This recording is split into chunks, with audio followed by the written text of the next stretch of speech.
So that is, I feel like a rookie mistake. I made that mistakes. And any mistakes that I mentioned here in the podcast, you better believe that I made them in my first couple of products. But yeah, usually it's that we're like so obsessed with bringing in traffic and appearing in the searches that we just totally forget that it's a human that's making the final decision. Welcome to the B2B Breakthrough Podcast. We're here to bring you all the best knowledge, insights, and strategies from e-commerce experts, successful business owners, and the team at Alibaba.com that you'll need to grow your business and achieve your next big breakthrough. I'm your host, Sierra Cristo. Welcome to the B2B Breakthrough Podcast. Today, we're joined by Adriana Rangel, a true powerhouse in e-commerce, brand ambassador at PicFu, and the host of the Series Sellers podcast en Espanol at Helium 10. With years of experience helping businesses thrive, Adriana is here to guide us through the most common mistakes entrepreneurs make when launching a business and how you can avoid them. Adriana, welcome to the show. Hi, Sierra. Thank you for having me. I'm so excited to be here and just chat about how Amazon sellers navigate business in general. Awesome. Yeah, we're really excited to chat with you. Can you tell us a little bit before we dive into the nitty-gritty of what to do, what not to do? Tell us a little bit about your background and how you got into this space. So yeah, 7 years ago, I had my full-time job, and I was looking for ways to kind of like launch my own business. Back then, I only have, whatever savings I had at the time, and I wasn't thinking about raising capital or anything like that. So I needed a way to kind of like start, slowly and just basically using whatever I had, whatever resources I had. And that's when I found out about Amazon. I am also from Mexico. And so I thought it was a very interesting way selling in not only in the marketplace here in Mexico, but also abroad, and also in basically having that arbitrage or working on that arbitrage of making money in other marketplaces and basically just keeping my overhead cost very low, as low as possible. So I thought that was very interesting. And that's when I started just like learning about Amazon. And of course, I started to look into Alibaba because I know that Alibaba is basically the first place that I had to look into, when it came to connecting with providers. That's awesome. So you have firsthand experience of making this work before you started teaching and really acting as an advocate for other business owners to find their start. Correct. Yes, I started my YouTube channel maybe like 2.5 years ago, but I started selling 7 years ago. So it's been a while. All right. So you know the ropes. Yes. As you've started curating this channel and working with other Amazon sellers, can you tell us what are the most crucial first steps when launching a brand on Amazon?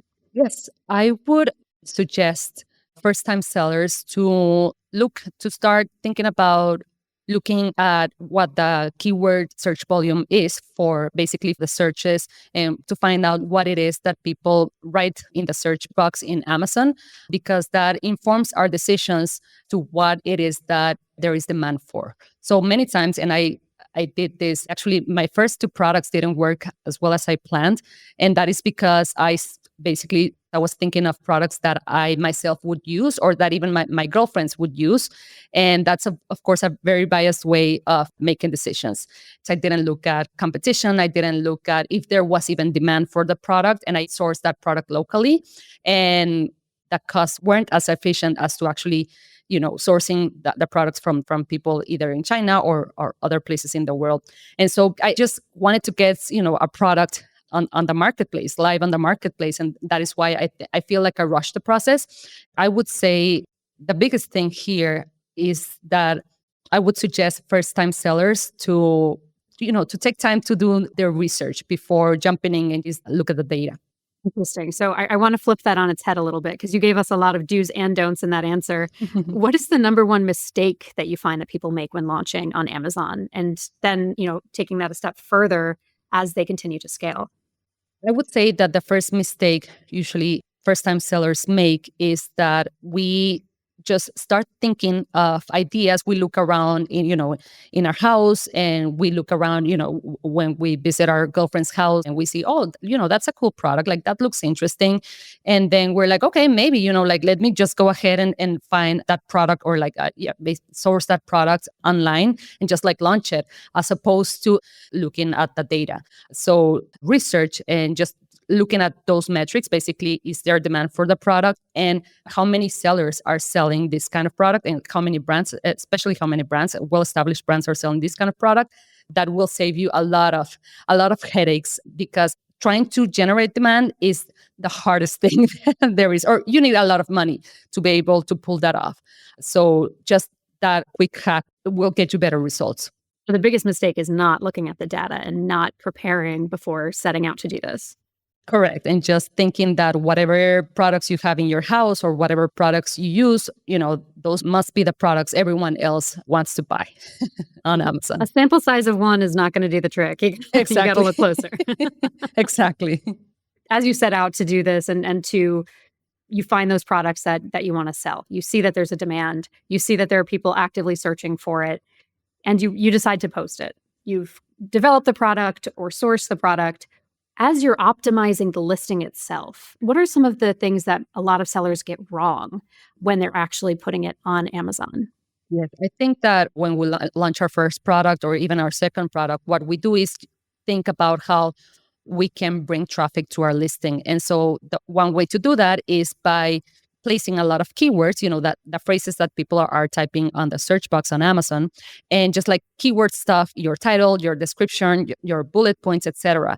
And we should optimize for the algorithm. But remember, at the end of the day, the party that makes the decision whether to buy the product or not is a human, right?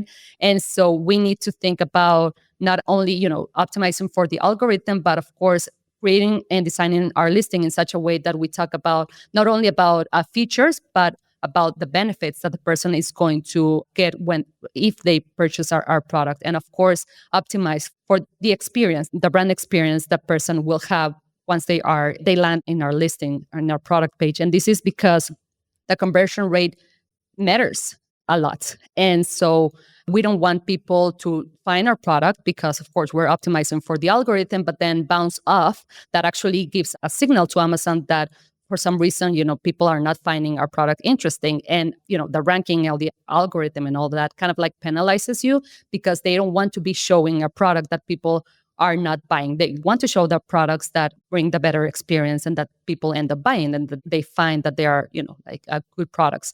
So that is, I feel like a rookie mistake. I made that mistake. And any mistakes that I mentioned here in the podcast, you better believe that I made them in my first couple of products. But yeah, usually it's that we're like so obsessed with bringing in traffic and appearing in the searches that we just totally forget that it's a human that's making the final decision.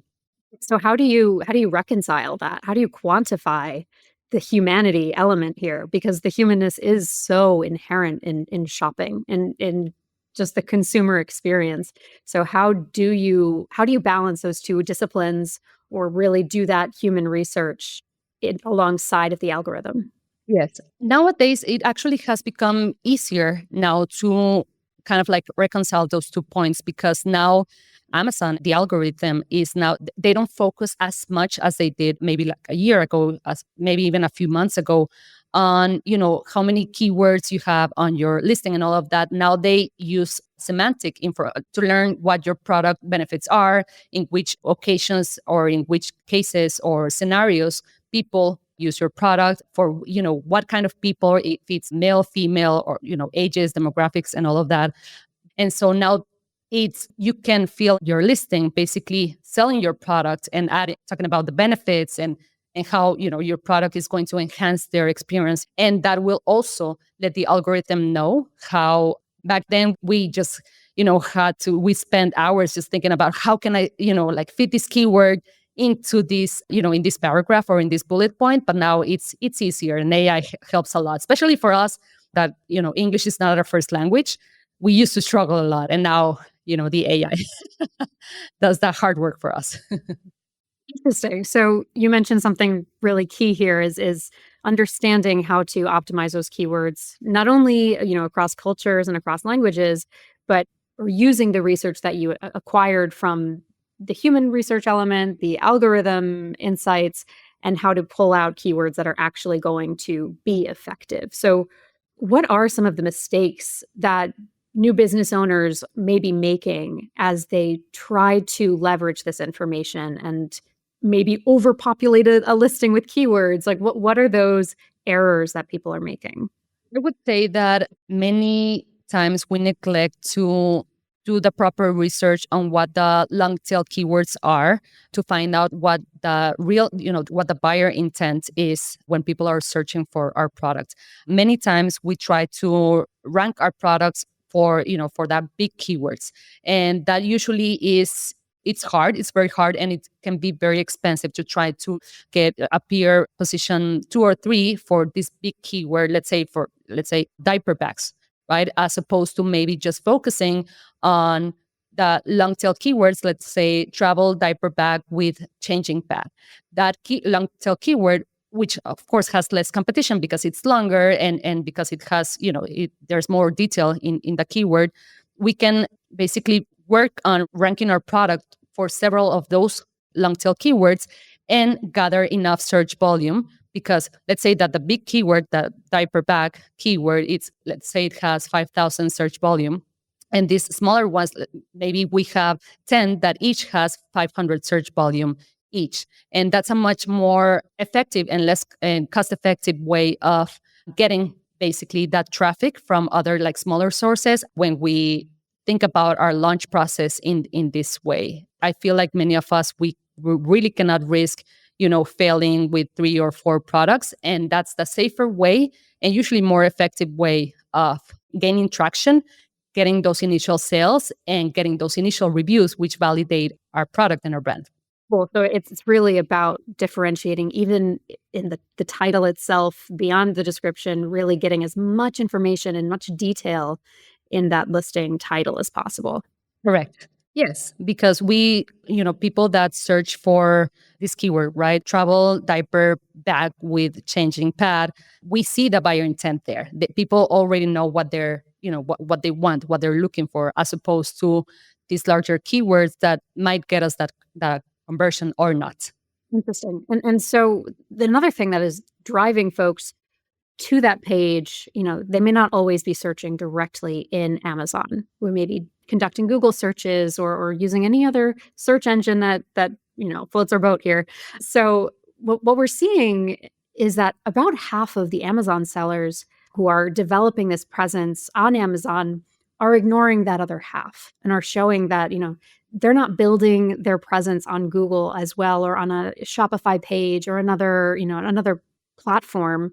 And so is that a mistake? And how is that really handicapping their own ability to grow their presence and discoverability on Amazon? Yes, it's a big mistake. It actually took me personally, I would say about 2 to 3 years before actually just thinking about building a presence on Google. Google is this huge platform, and most people actually still run their searches on Google. One thing to note here is that Amazon rewards bringing external traffic to the platform.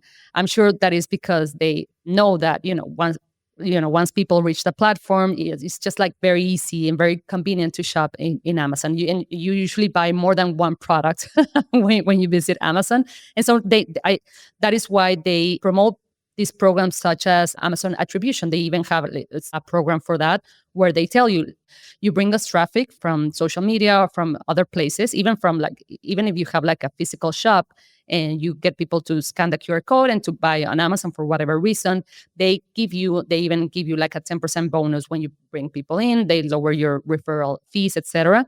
And so that's a very important reason why you should focus on this. And another one, of course, is diversification, right? You want to, if for whatever reason, God forbid, something happens, your listing goes down or whatever the case in Amazon, you can still be able to sell via your e-commerce site, Shopify, whatever the case. When you think about building a brand, that is when and not only, selling a product on Amazon, that is when you need to start thinking about being, having clients be able to find you in several platforms. And you might even do this when you're trying to decide if you should buy a product or not. You usually go and maybe look at their social media or search them up on Google. And so that helps a lot with buyer journey when making a decision whether to buy your product or not. Is the complexity of sourcing holding you back? Are you getting overwhelmed by information in an endless search? Now sourcing for your business has never been easier. Meet Axio, the world's first AI sourcing engine that helps you source like a pro with 5 key features. You'll get product inspiration that leverages real-time market data from comprehensive web insights, social media trends, and B2B knowledge. Generate detailed requirements to find the perfect match from AI-verified products and suppliers through Axio's multimodal search. Use Super Comparison to easily discover and compare millions of products from leading suppliers, focusing on the best-selling and most competitive options. With Axio Page, you'll get AI-generated encyclopedia pages that compile verified product information for each SKU. And finally, leverage Axio Agent to streamline negotiations with conversation guidance, real-time summaries, and direct answers about products and suppliers without having to browse detail pages. Head over to axio.ai today. That's ACCIO.ai to try Axio for free and start sourcing like a pro. You run the podcast for Helium 10, and you have all of these resources within the Helium 10 toolkit.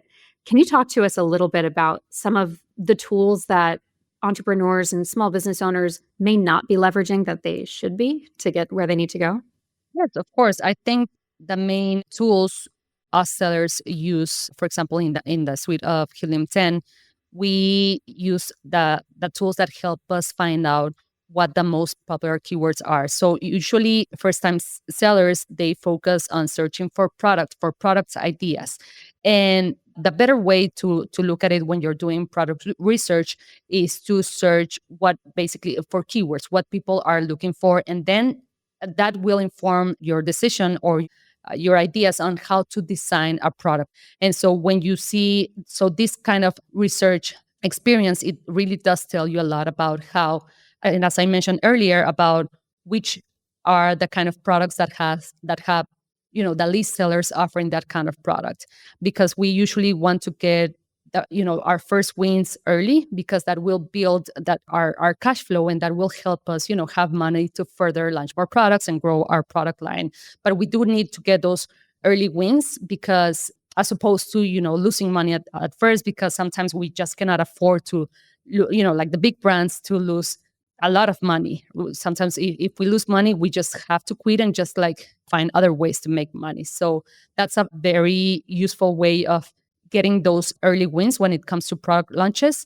And from there, if you later, let's say you're passionate about a certain product or about a certain category, let's say the yoga pants or whatever the case, then it's easier to launch in that kind of categories once you have enough capital to really put into marketing and to be able to compete in those bigger categories. And so how do you advise small business owners to take that next big step? We talked about shifting from a diaper bag with a changing pad to something like yoga pants. I know this is just one example, but those to me seem like two very different categories. And so it's not necessarily capitalizing on some of the research you've already done and the audience you've grown to know and appreciate. How do you apply the learnings from one to another and make both products successful? That's actually a great point. We usually try to compound our efforts by staying in one category. We could, what we usually do is launch other variations. They can be color variations or size variation or flavor variations of the same product, because as you said, you have already invested time into trying to understand who your buyer persona is, and what basically studying what is it that they're looking for, etc. You might already have created or built an email list from there, and so from your first product, and so you can let them know when you launch a variation or a new product that is closely related to that product. So that's the best way to go about it. Just try to grow your product line, you don't have to stay in the same niche, but hopefully trying to cater to the same audience, because you already have developed so much or gotten so much knowledge about what is it that they want to buy. And so that you basically want to compound your efforts to get there faster. That reminds me of a conversation that we had with another guest a couple of weeks ago. For our listeners, if you listen to Johan Jacobs' episode, we talked about some of the top tips to make it in retail and how to work with a retail buyer. Now, these are two vastly different places to sell. We're talking online retail versus big box store. And he talked a lot about how working with a retail buyer it's important to have those differentiating elements, like you said, different colorways, accessories that build on the same product or cater to the same audience. And for in the retail lens, it's more about making sure that displays line up well and you're capitalizing on the space on the shelves. But the same logic can be applied to a consumer, it sounds like, and knowing that I'm a busy mom who's on the move a lot. I need a travel diaper bag with a changing pad. And I also need organic wipes and whatever other accessories are relevant, and they end up in the same search zone, so to speak, or recommended products. Does that, and I'm just speculating here, so I want to hear from you whether that feels appropriate in terms of Amazon listings.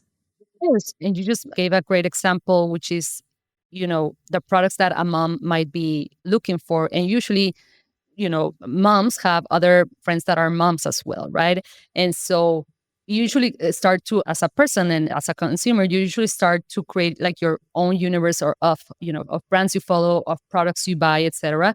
And so even if you launch another product in this same, cater to the same persona, many times us sellers, we are, it's only us, we are by ourselves building the business. One other element that I want to talk to you about is you work cross-culturally a lot. And so, when we talk about the North American market, we want to make sure that we're able to scale our business and appeal to a broader audience. How do you encourage people or advise people to adapt and optimize across languages and across cultures to make sure that their business is as wide-reaching and inclusive as possible? Yes. I mean, you just mentioned that the American market, and many people don't know that it's more than 40 million people in the US that speak Spanish.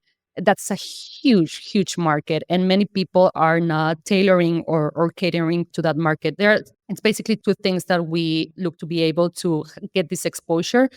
We use Spanish keywords and we put them in our backend. And that will basically get your product index for those searches as well. And the second thing that we need to make sure, and it's the easiest thing, it takes you maybe 10 to 15 minutes. Amazon actually has a tool that helps you translate your listing to Spanish or to whichever language that you want to translate it to. This helps you basically for your product to appear with your language and not with like a lousy translation. And it does really make a difference because people, of course, feel much more, I would say, confident to buy from a product or from a brand that actually, speaks proper Spanish, let's say. And you can very easily do that nowadays with AI. You can translate it and just like ask it, to give you like a good quality translation. And that will help you. I mean, even if you get, let's say, an additional 10 units a day of sales, thanks to making that 15, to taking care of that 10-minute task, that does make an impact, especially as you want to grow your brand and maybe even eventually sell it to have an exit in your business. That can very much impact what kind of exit you have. So it's just like, it takes you less than 30 minutes to make those small changes. It sounds like a really intuitive, simple fix. Are people underutilizing this? Are you seeing data that reflects that this is just not being conducted and is really hindering people's experience?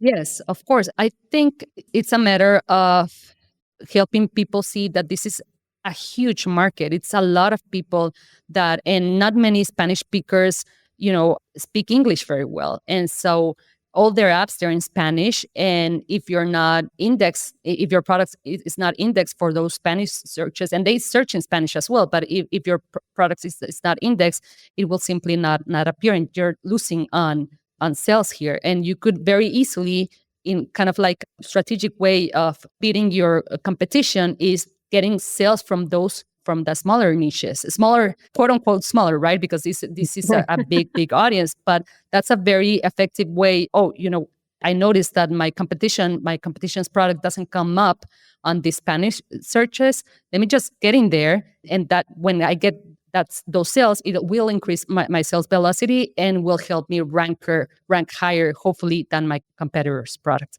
And applying that to the conversation that we had earlier about optimizing off platform as well. How does that translate to developing content? Is it, are we doubling our work by creating an English and Spanish blog? What are some of the strategies that you can employ off platform to be as effective on platform? I would say that nowadays, I wouldn't say we're doubling our efforts or using double our resources in order to rank for these other marketplaces. Even if, let's say, you're based in the US, you're selling in the US, and you want to explore selling on Mexico or in Canada, Amazon makes it very easy to open those marketplaces, to even hold your inventory in the US, and basically just like tick a box, and you basically give Amazon permission to make your product available in these other marketplaces. It will be whatever we learn and whatever strategies we learn and apply to the US market, we can implement in other markets. And it's so much easier to compete in smaller markets. There's just not as much competition. It's an afterthought. We need people to think about this as an equally important market to appeal to. Yes. I mean, and sometimes I've seen this. I've seen people from the US try to, think about selling abroad to get that first, those first early wins and get that cash flow, and then compete in the much bigger marketplace, which is the US, because the US is bigger by many, it's like 5 or 7 times bigger than, the next biggest market. So it's pretty pretty big. So significant. Yeah, yes, definitely. Exactly. Don't sleep on that. You gotta take advantage of these insights. Yes. So, you mentioned a minute ago those early wins, those big foundational moments that propel you into a different level selling on Amazon. A lot of folks don't necessarily have these resources up front, or don't know that these resources exist, and have had a sluggish start and are just not succeeding in their e-commerce and online retail, endeavors. So apart from starting from scratch, taking it all back to square one, how can someone who's not been successful really employ these strategies and resources in a way that's efficient in terms of their time and really make a difference moving forward? Or is it a total teardown? No, I would say that many times when we find ourselves in that situation, because it happened to me with my first 2 products didn't work as well as I wanted them to work. What I did was try to learn more about how the platform works. But of course, I didn't want to spend on expensive courses or anything like that. The tip that I would share with the listeners here are that many of these, the big software tools such as Helium 10 and even other tools as well, they usually provide free trainings and free courses. And these are great resources. You can later on, after you learn, the do's and the don'ts of how to sell on Amazon, you can, of course, use that same IP and simply, create new listings. You can use the same. You already have the connections usually with people, let's say the people that help you source a product. I feel like that knowledge, you cannot lose that knowledge, and you cannot lose, that experience. That's actually the best crash course that we get, the failures. And it's like, oh my God, I remember I did this and this was wrong, because that would have never worked. Like, you see that in hindsight, but it's the most valuable. I would argue that it's much more valuable than whatever training or whatever course you can get. So no, I think it's important to frame these quote unquote failures and reframe them, and to think about them as like a master's on what not to do on e-commerce. And that building a community is important in that as well. Learning from other people's mistakes is as beneficial as learning from your own. So have those conversations. Don't shy away from your mistakes, because it may help someone else. Yes, that's actually the most valuable thing. Meeting people, meeting other sellers, that's learning from their experiences as well. Yeah, totally. So I know we're coming up on time here, but do you have any hot takes about succeeding on Amazon that someone else may not tell you? I would say that selling on Amazon is easier than you think.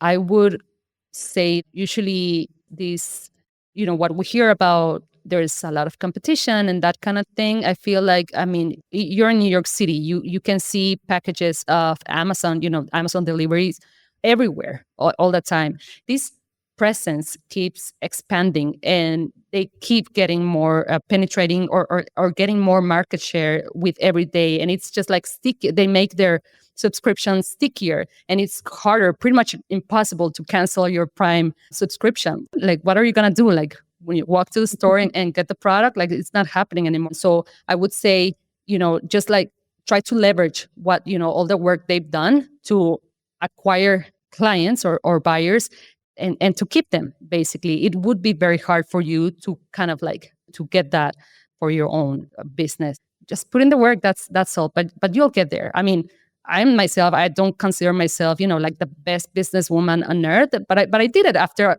many tries. I did it. I got there. Don't sell yourself short. I think you might be the greatest businesswoman on earth. I'm sold. Oh, no. Thank you, Sierra. No, it's just been a lot of studying, a lot of experiments, a lot of running experiments. That's awesome. I'm totally inspired. I think you've shared a lot of really helpful resources here. Before we sign off, where can people find you? Where do we get more information? Yes. Well, I post on my YouTube channel every Thursday, every week, and I post tutorials, even lengthy tutorials at times. Sometimes they can get a little, you might feel like you're in class. My channel is called Adriana Rangel Vende. So it's my name and then vende as in selling. And it's in Spanish, but you can, of course, use the captions in there if you only speak English. And yeah, for all my Spanish speakers out there, this is a great opportunity to launch your own business. And so, yeah, I would offer that. Awesome. Well, thank you so much. This was super helpful and you're a delight. This was great. Thank you. Thank you, Sierra. Thank you for having me. My pleasure. B2B Breakthrough is produced by Alibaba.com. To find out how Alibaba.com is empowering its customers with the tools, services, and resources they need to grow their business, visit Alibaba.com. And then make sure to search for B2B Breakthrough on Spotify, Apple Podcasts, or wherever you find your podcasts. Make sure to follow us so you don't miss future episodes. On behalf of the team here at Alibaba.com, thanks for listening.